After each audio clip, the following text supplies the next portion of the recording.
خبرهای اقتصادی امروز 24 اکتبر در پیام تیوی.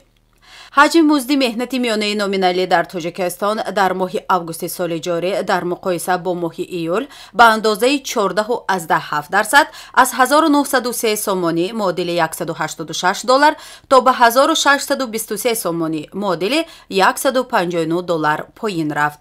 به اطلاع اگنتی آمار جمهوری، سطح مزد مهنتی واقعی با نظرداشت شاخص یا به اصطلاح ایندکس نرخ‌ها به مقدار 10.6% کم شد.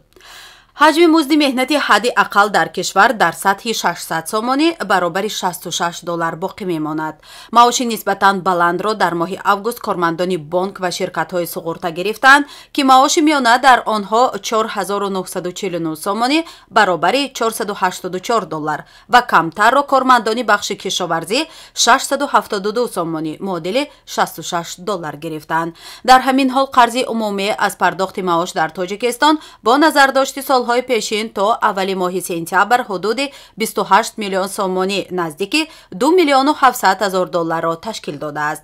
حدود 55% قریب 15 میلیون سومانی قرض به ساحه استخراج کندنی‌های فایده‌ناک و 22% زیاده از 6,100,000 سومانی به فعالیت در ساحه نقلیات و نگهداری بارها راست می‌آید. قبلا ذکر گردیده بود که از 1 ایول سال روان مزد مهنتی کارمندان مقامات حاکمیت و اداره‌کنی دولتی، معارف، فرهنگ، ورزش، تندرستی و دیگر تشکیلات‌های بودجتی از 20 تا 25% بالا رفت. در همین حال بین کشورهای منطقه آسیای مرکزی حجم مزد مهنت در تاجیکستان پست‌ترین باقی میماند. بنا به معلومات مقامات آماری کشورهای منطقه، مزد مهنتی میانه در قزاقستان $650، ترکمنستان $383، ازبکستان $256، قرغیزستان $231 را تشکیل داده در روسیه باشد به $780 برابر است. در تاجیکستان $159 است.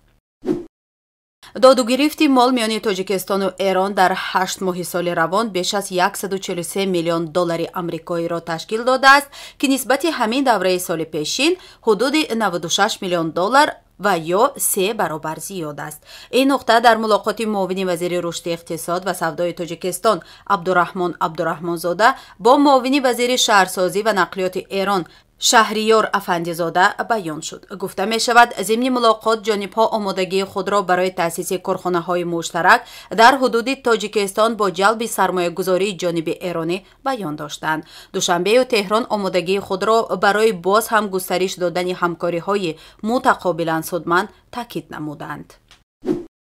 نرخ ارز. بانک ملی تاجیکستان قرب رسمی اسعار خارجی را نسبت به پول ملی سومانی برای امروز 24 اکتبر مقرر نمود. قرب رسمی 100 روبل روسیه در تاجیکستان 16 سومانی و 25 درم می باشد. بانک ملی تاجیکستان قرب $100 ایالات متحده آمریکا را 1021 سومانی و 59 درم و 100 یورو را 1002 سومانی و 38 درم مقرر کرده است. نرخ نفت خام.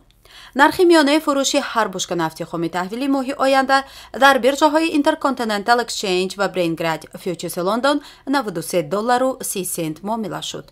نرخ میانه هر بشکه نفت خام تحویلی ماه آینده در برج‌های نیویورک مرکانتال اکسچنج و لایتسفیلد اویل نیویورک $84.94 معامله شد.